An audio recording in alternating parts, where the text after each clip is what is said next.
Hello, I'm Michael Pierce, and this is The Human Condition. We are 2024, and our topic today is the keto lifestyle, finding balance between health and social justice.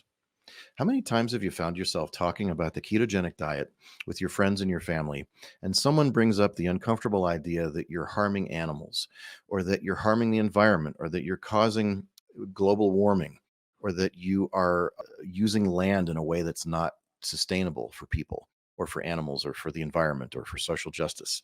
All these objections can make a person decide that they may not want to do the ketogenic diet. So let's talk for just a minute about how these issues can arise and why you might even bother. The first thing I'd like to share with you is I'm going to jump to the ketogenic calculator on a website called ruled.me. This is a website I use quite a lot in my practice with patients where I calculate for free what their keto diet is going to be in grams of protein, fat, and carbohydrates. And we call that macros. The macros are the proteins, fat, and carbohydrates in grams and in calories total per day.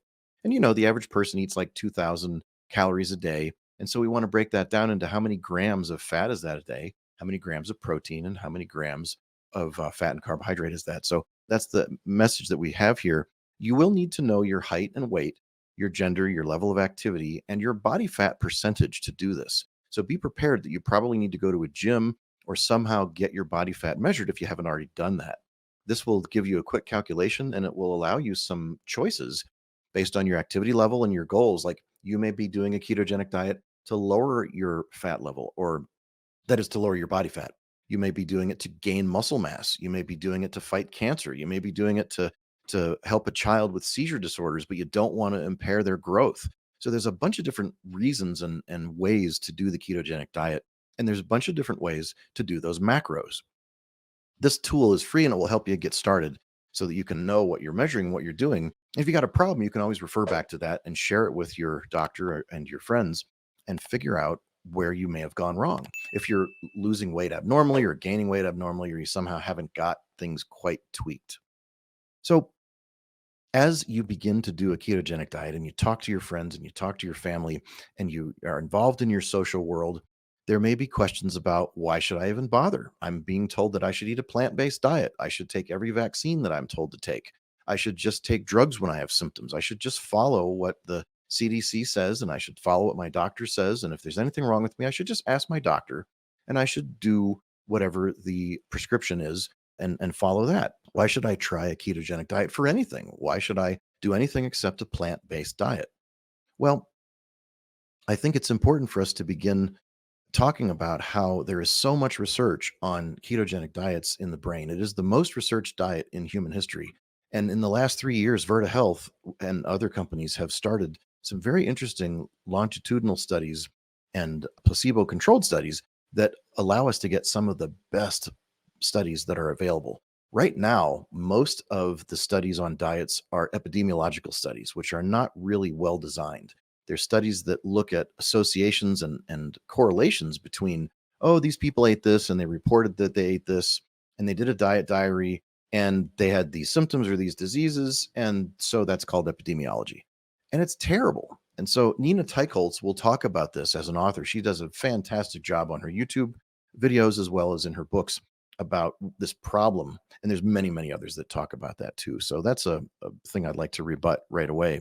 Another aspect is that, is our health under threat? Is there a reason to take charge of our health? Why should we even bother taking charge of our health? Is there some grand conspiracy theory, or is there some threat to our health out there in the environment and in the food world? And I say, yes, there is. I say there is a problem with the agribusiness, big agribusiness. There is a problem with GMO foods. There is a problem with drug regulation and captured agencies. There is a problem with fluoridated water. There's a problem with mandated medicines and mandated jabs. And all of these things are not the kinds of things that a person really wants if they're aiming for health freedom. So these do exist. And the first question I get asked is, well, what's the proof that they exist? And I think there are several sources out there, but I'm going to start with some of the easiest ones. So I'm going to open now ipac-edu.org site. This is a site done by Dr. James Lyons Weiler, and it is just spectacular. This is a course in science education without credits that any person can take. And you pay for it, but it's not terribly expensive at all. And I'm a member. And what they do is they teach all kinds of courses with professionals that are professors in their fields. These are courses that range broadly from law and precedent in how these types of faux conspiracies or actual conspiracies have happened. They talk about the legal history of it, the medical history of it. They go through the science of what's been done. They go through toxicology. They go through physiology. They go through genetics. So this is a way of finding out that what I'm saying is not a lie, that it's actually true. And by the way, Dr. James Lyons Weiler also has he's arranged to have his own peer-reviewed journal for science publishing, because that's such a problem in science today. There's such a high percentage of over half of scientific papers that are published since the dawn of modern publication, which is in the 1930s. Over half of them, some estimates go up to 80%, are unreproducible and unreliable and done by captured agencies and bribed officials. This is something that's been talked about by John Yamayanis. I'm sorry, John Ioannidis. That's a different guy. John Ioannidis, who talked about this issue. Yamayanis is a fluoride researcher. Two Greek guys, I got confused. So Dr. James Lyons Weiler also, in addition to having a peer-reviewed journal, has an institutional review board, which is an agency that legally previews and monitors human studies to make sure that the researchers are not harming people when they do human studies and research on anything, whether it be a ketogenic diet, a new drug, or even just an herb or an exercise or something. If you do an intervention with multiple humans and you're doing something that may be experimental and could cause harm, you have to have an institutional review board or an IRB. So you've got that through ipac-edu.org. The next one that I'd like to show you is going to be Children's Health Defense TV. This is Children's Health Defense TV. And while this organization is really headed by Robert F. Kennedy Jr., I'm not here to tell you who to vote for. I'm not here to tell you what party to belong to. I'm not here to tell you any of that. I'm telling you this because Robert F. Kennedy Jr. has a history of being an extremely skilled lawyer who has successfully, with the help of Del Bigtree and his organization, the Highwire, successfully sued government agencies and corporations for all kinds of problems and shady dealings over the last many years, and winning billions of dollars in awards and allowing justice to be served. So this is one of my favorite websites.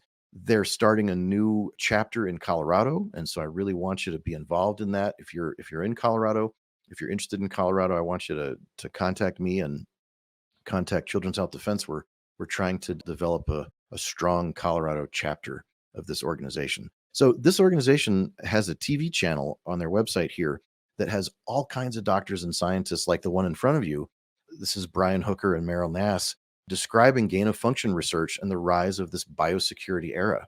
So they're bringing in the broader conflicts of interest between industry and government and captured agencies and profits and intellectual property and patent law and all of that has to do with drugs and the manufacture of drugs, the manufacture of vaccines, and the manufacture of food, which is related to agriculture and big agriculture, which is essentially monocultures. Now, you may have heard me talk about Vandana Shiva, who talks about this too. And while I don't have a page to share with her right now, she has a Navdanya, the School of the Seed, where in India, she talks about these issues of multinational corporations coming over and trying to patent neem and rice and other types of things in India and GMO them. And she has battled against Bill Gates and Monsanto and all these different folks. There are abundant sources that show that there's a need for a ketogenic diet. There's a need to take charge of your health, and that your health is actually under threat by organized forces that have conflicts of interest.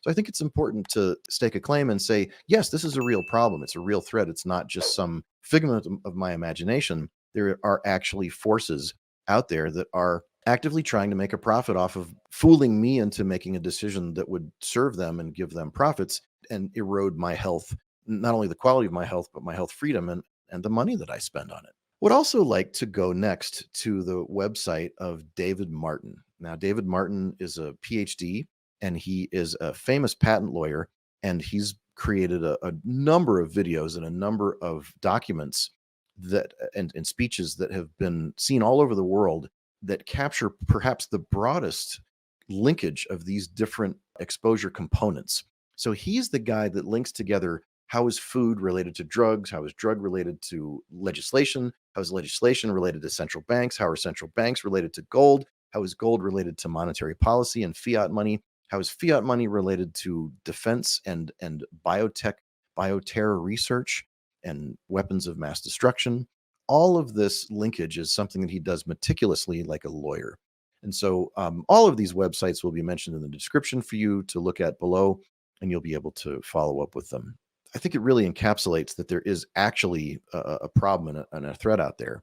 I would also say that my particular twist on ketogenic diets is that in my world, as a chiropractic neurologist and a QEEG and neurofeedback guy, I really like to look at how ketogenic diets affect QEG, brainwaves, and neurofeedback. I think that neurofeedback and neuromodulation, which is neurostimulation or other types of methods that may go beyond just simple neurofeedback, that those methods are made better by ketogenic diets. I have observed this, and it's no secret in the world of science that children and adults do better, and animals do better with ketogenic diets when they have seizure disorders. I'd like to direct you to our next website, which is the NeuroNoodle website. NeuroNoodle is a podcast that's a show that I've been on, and I absolutely love it. And it's all about Jay Gunkelman as the host with Pete, his co-host, and these gentlemen put together fantastic shows, and they describe experts in the field, and they go through concepts in the field, and they go through issues in science and neuroscience. They explain what is happening in new news in the field and new technological developments. They talk about new research and studies, and they talk about old stuff, things that have been around for decades, and they kind of recall, hey, do you remember that in the 1970s we did fantastic research on addiction, or the foundations of SMR. These are different kinds of very early neurofeedback that are still used today and still very strong. Just because I tend to get on here and talk about new, modern, sexy forms of neurofeedback because they're high tech and they're expensive and they take a lot of training, doesn't negate the value of these old, decades old methods that are tried and true and very strong and solid in the research. So if you know somebody that has old equipment and does old fashioned, two electrodes on the head with a couple of reference electrodes or a ground, that's still extremely viable. And it's even made more viable by those who know how to read a QEEG properly. I just wanted to expose you to that. If you haven't seen NeuroNoodle, please go watch NeuroNoodle and enjoy Pete. He's just a hoot. The next couple of sources for this odyssey of looking at brain science is three organizations I'll go through really quick with you. The first one is the ISNR, the International Society for Neuroregulation and Research. This is a group that I belong to. I'm a member, paid member, and I absolutely love this. I'm a professional member, and I've lectured for this group. They are spectacular. They have conventions, and they are a group of scientists that are really trying to get to the bottom of understanding neuroregulation, which is how does our brain regulate emotion and regulate cognition? How do we regulate our thoughts and our feelings? That is something that I think is important, and they use the tools of QEEG and ERP, which are assessment tools that measure the brain in a passive way and an active way. And they also use neurofeedback and other types of neuromodulation to study how the brain can be modified in its function and its electrical output. And then I layer on top of that my ketogenic diets and all my other detox diets and all that funky stuff that you know me well for. The next organization is the AAPB. That website is the Applied Psychophysiology and Biofeedback Organization. And once again, it's another group that has conventions and consumers and practitioners, and they have conventions here. You can see the one at the Denver Tech Center here coming up, and they do the same kind of stuff. They look at understanding how do you apply psychophysiology and biofeedback. And biofeedback is a bit broader than neurofeedback. Neurofeedback is really just studying how does the brain make signals that come out, and we measure them and then we modify them. Whereas biofeedback is not necessarily just the brain. It's kind of anything that you would measure that's autonomic, like temperature. You might measure blood flow. You might measure electrical resistance. You might measure heart rate variability. You might measure respirations. You might measure eye movements or pupillometry, where your pupils open and close. There's all kinds of things you can measure in biofeedback. And when you measure them and you feed them back to the patient or the subject, the person can learn how to regulate their emotions and their thoughts and even their endocrine system, their immune system, better than they did before. And I found that ketogenic diets really help that. So when we get to the social justice part, what we've done here from a social justice perspective is we've partially justified that ketogenic diets work and that they are broadly researched, and that there is a threat to our diet, and that there is a relationship with these and brain science, and there are measurements and ways to do that. And now I'd like to tell you one more organization that's called the FNNR. And this Foundation for Neurofeedback and Neuromodulation Research not only does similar things, they do conventions, they examine equipment and do publications and webinars, but they make grants and awards and scholarships, and they also publish books and they publish research. So they allow for professionals to work with them to publish books on topics that they'd like to publish, because it's not always easy for a professional to publish a book. It's nice to have an organization that will help them go through the process of writing scientific works and getting them published in books. And some of their books are just amazing. I have several myself, and every time I'm at a convention, I buy some from this group. When you discuss these issues of social justice and the ketogenic diet, sooner or later, you're going to run into the problem of land and animal use. If you eat a ketogenic diet, which is largely animal based, or a carnivore diet, or a modified carnivore diet, or even a low carb diet, which reduces lectins or such, you're probably going to find yourself nudging toward more animal foods and less plant-based foods than you did before. I'm not saying that you would eliminate all plant foods, although sometimes I do that with patients and myself. It's definitely something that can be extremely helpful in certain situations. You'll see Dr. Anthony Chafee, the neurosurgeon, talk about this. You'll see Dr. Ken Berry and many of the others that I've talked about in my Heroes episode, and many more that I absolutely admire. And the issue comes up, which is, if you're eating all these animals, are you causing animal suffering? Are you causing poor use of land? Are you causing desertification? Are you causing carbon and nitrogen problems that would affect the environment and the climate change? And so I'd like to address these all in kind. And I'd like to start with mentioning the next person, which is a YouTube video from a TED Talk.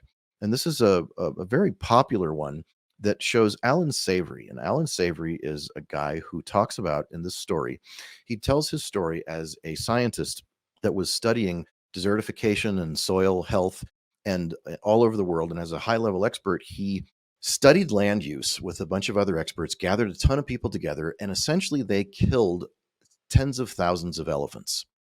And they failed. They failed miserably. And he tells the story of how he failed and how the land got worse. And it wasn't the elephants, and all of their analysis, although they all agreed ahead of time, turned out to be completely dead wrong. And he learned from this. And instead of just beating himself up, or just going with the flow and doing the same thing over and over again, or quitting, he went back to the research and went back to the world, and figured out that actually hooved animals and herd animals that are kept in an area will keep that soil healthy, because their hooves will pound manure and pound urine and pound plants back into the soil and de-desertify the soil in sometimes 1 or 2 years. So he made this amazing discovery that it wasn't actually these grazing animals that were destroying the tundra, because they originally thought it was overfeeding. They thought it was overfeeding, and that was the problem. And certainly it was overfeeding. But he learned that if you could somehow herd these animals with some kind of predatory animals, or some, like in the wild, or some kind of other herding animals, or some kind of horsemen, or some way of herding them like they are herded in the wild by predatory animals, that if they move around in packs, that you can actually de-desertify soil.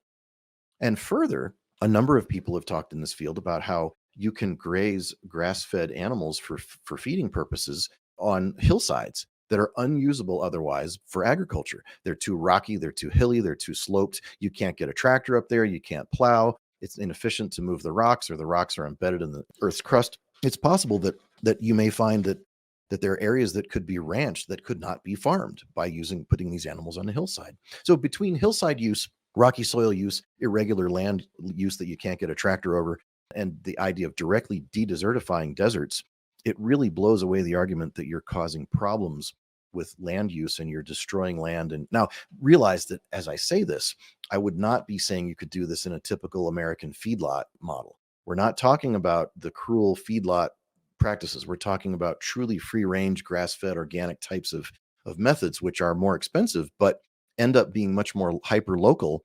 And over time, they can be cheaper because they're involved in the community, and they can use local labor, they can use local resources, and they can be spread out in a smaller scale. So while the meat per ounce may be slightly more expensive, the overall cost to the environment and the overall food cost and the overall medical cost of that community would be lower. We also want to realize that if you're thinking about that process and you're pounding carbon into the soil, you're actually having a net reduction of carbon with this method. And so you'll find that natural ranching methods will be superior to monoculture, monocropping, Bill Gates style farming, Monsanto style farming, because you'll have a net negative carbon instead of a carbon burden that has to be offset by purchasing forests and doing all that carbon offset BS. So I think it's very important to see that. Further, when we look at what happens to animals in the wild, for every acre that's farmed in the traditional industrial commercial big ag way, the machines come in and they rip through everything and they kill or remove all the animals from that field. So you're left with greater cruelty and death and displacement to the animals, large and small, that would live and roam on that land, as opposed to if you were to farm it naturally with multiple crops and or to graze animals on it, or to rotate the crops so that you grow some crops and then you graze them and you use different animals and you rotate different crops as the years go by and the seasons go by, and you may do that process. And so in that process, you wouldn't run off all the small critters and you wouldn't run off all the big critters, and you'd still have an entire animal ecosystem. So there is more net, many folks have said that there is more net suffering of animals with plant-based agriculture than there is with eating animals in the sustainable minimal cruelty way that I'm talking about. I'm talking about humane ways of slaughter, humane ways of growing the animals so that they have a very happy life, and that when their ultimate demise happens, that it's very literally relaxing for them. And I've seen this before, and it can be done such that the slaughter process is extremely humane. Whether it be geese, whether it be cows, whether it be chickens or pigs, this is something that's quite possible. I'm not going to say there's no suffering involved, and I'm not going to say that people that have religious issues shouldn't still have them. I'm not going to talk about that. That's not my job as a doctor.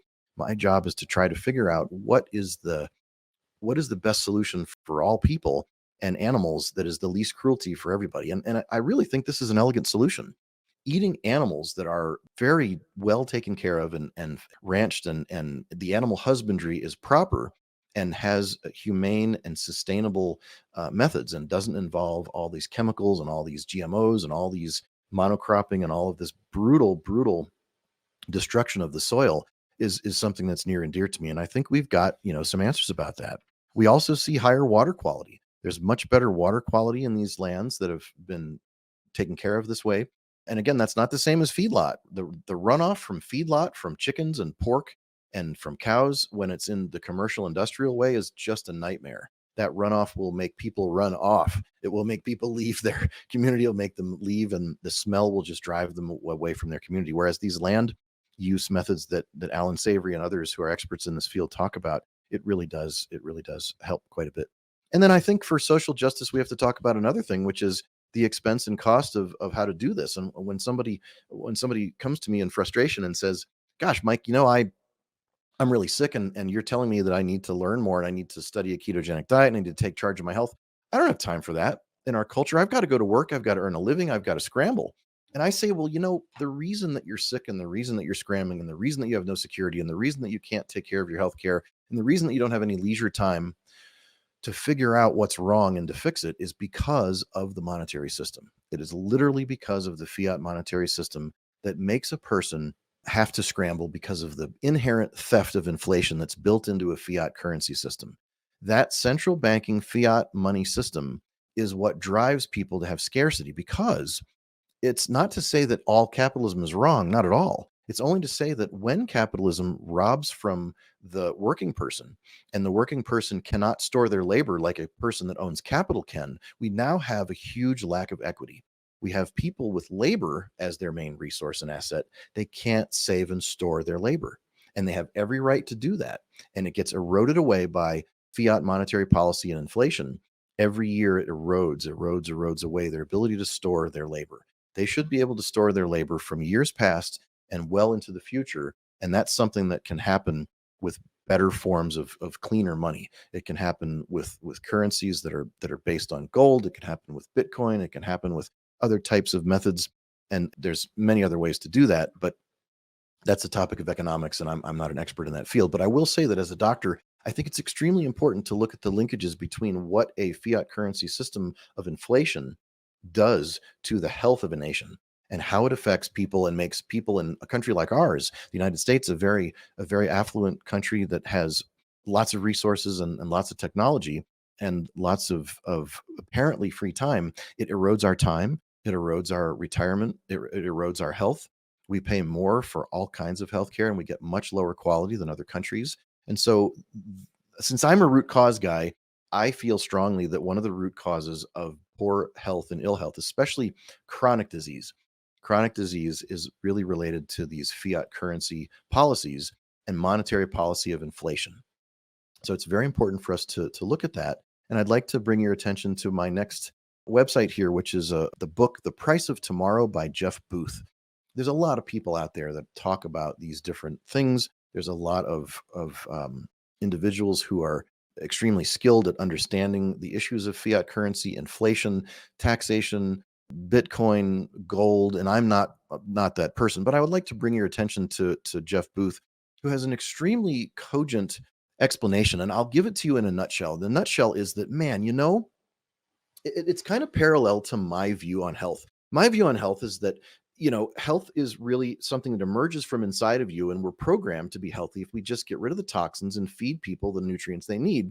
All their genes know what to do. And if you just get out of the way, the homeostatic mechanism, which is the corrective mechanism in the human body, starts to work and people start to heal. And you'd be amazed at how simple and easy that is if you just take a person with any chronic disease, you study their toxins and detoxify them, get the toxins out, and you put the good stuff in and you give them a diet without anti-nutrients in them, a diet without binders that bind to them and take these nutrients out, and a diet with more vitamins and minerals that are available and not robbed by the foods that they're eating, because some of the foods that you eat will actually carry those nutrients out in your stool or make you lose them through your urine because of many mechanisms that you see me discuss in other videos. So Jeff Booth, what he does is a very parallel argument. He says, in economics, what is the price over time of your calculator app on your computer or your phone? So the first calculator that I bought as a kid was super expensive. And the first watch I bought that was digital was really expensive. And over time, digital watches have become much cheaper with much more functions on them. And the calculators have reduced to what's called the marginal cost of production, which is zero.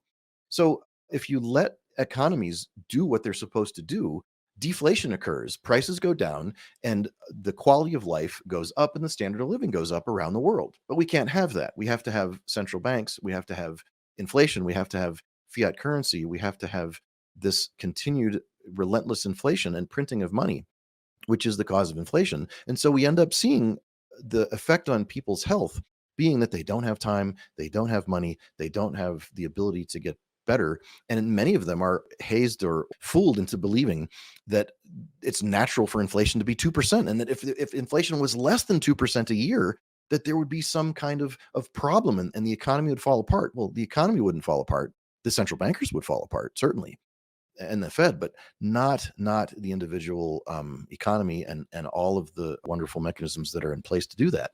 So your house should get cheaper, your cameras should get cheaper, your car should get cheaper, your calculator app, all of technology, all of life should get cheaper over time. And in fact, if you look at Jeff Booth's premise, it's very similar to mine. Only mine is about healthcare, and his is about currency.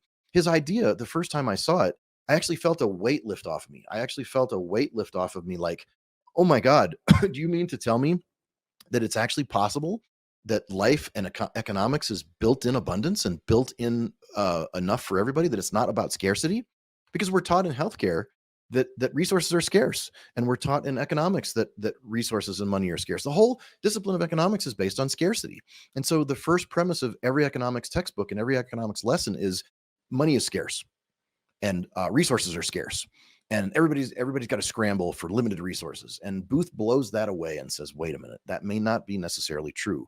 There is abundant resources, there is abundant productivity, there's abundant layers of progress year after year after year. And so the natural state of an economy is to deflate. And he says that the Bitcoin concept will allow us to see that possibility. And some of his buddies even use this next website, which is the bitcoinway.com. And I'm not the biggest expert in this stuff. I'm studying it, I'm learning about it. And I think it's important for people to see that there are sites like this that allow people to begin learning about non-custodial Bitcoin, the capacity to be able to be your own boss of your own money and not have some middle manager or some middleman in the way taking profits and taking, more importantly than profits, security and privacy from you, because that's a problem. So if you ask me to help you get healthy with regard to chronic disease, I'm like a bulldog. I'm going to say, what are the really, really root causes?